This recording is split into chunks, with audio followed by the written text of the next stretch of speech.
We have big news out of Toronto with Jake McCabe agreeing to a long-term extension. We'll discuss the details coming up next.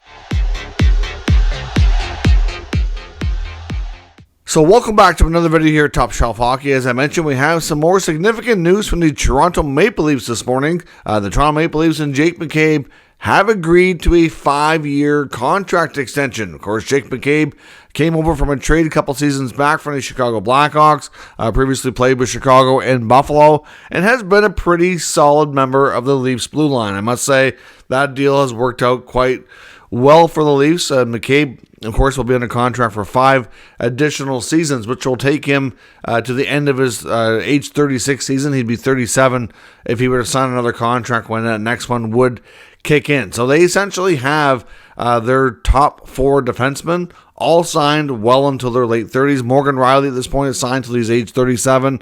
Oliver Ekman-Larsson signed, I think it was a 4-year deal. He's signed to age 37 as well. Same with McCabe. And Tanev, of course, with that really long-term 6-year deal, who was a bit older, signed till age 41. Be curious to see if he can get there. So certainly these next few years, I mean, obviously some of these guys, when you're getting up to age 36, 37, you wonder the last year or two of their contracts, will they be able to perform at the same level? There is regression.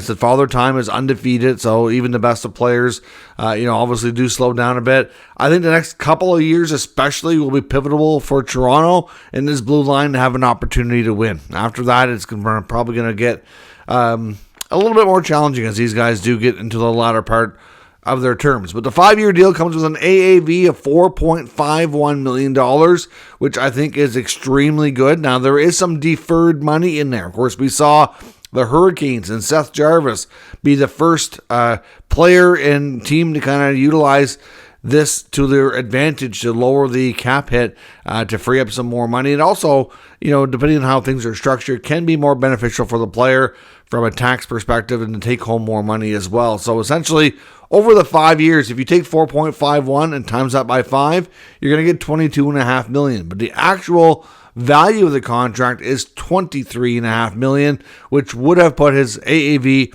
had they not deferred any money, at $4.7 million. So that tells us there's right around $1 million of deferred money, and it all happens between years 2 and 3 of this contract. Year 1 is mostly it's a front-loaded contract and mostly signing bonus. He's going to earn $6 million in the first year. Then it goes to 5.5 in year 2, and some of that, there is some deferred money there. Year 3, he earns 4.8 with some deferred money in there as well. And then in year 4 and 5, there's $3.6 million. So front-loaded, back-diving contract, deferred money in the middle. Certainly a good strategy. Like I said, it helps McCabe structure his money so he kind of gets to take home a little bit more. It helps the Leafs out by lowering the AAV by about $200K.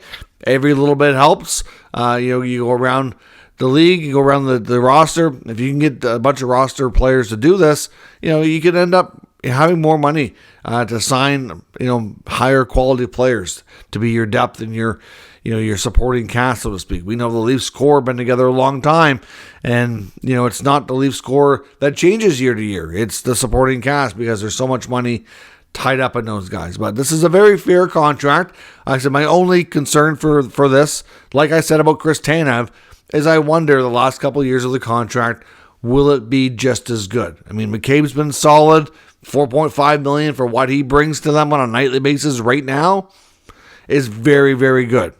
So it's a good contract that way. It's just with all these guys signing to their later years, you don't want to have a situation where you've got 2 or 3 of these contracts for, even if it's only 1 or maybe 2 years, where they're suddenly either injured and on LTIR or they are playing but not up to the same level. You just don't want to have too many risky deals on your books at one time to kind of allow for those situations to arise. But certainly you can't predict if they're even going to. And for the guys that are there now leading this team, they don't even know how long they're going to be there either. That's why GMs don't typically care too much. They worry about today. They worry about the now so that they can try to win today to extend their time to hopefully be there for tomorrow when these problems may arise, or then again, they may not. But overall, great piece of business for Brad Treliving on the McCabe contract. They can now turn their attention to the more pressing issues of the forwards. Of course, you have a Matthew Nyes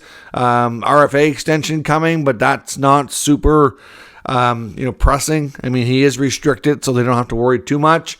Obviously, we saw offer sheets last year be successful, so you never know. There is that, possibility next offseason that could happen, but, like where he's restricted, it's not as big a deal. The biggest question marks they need to find and need to answer, and to be honest, I don't know that the answers are going to come super quick, but the futures of John Tavares and Mitch Marner. Those two guys are on expiring deals, completely different aspects of their career, completely different roles within the team at the current moment, so it's very difficult to peg how things are going to play out. I honestly think if Tavares is going to stick around, he's going to have to take a massive haircut.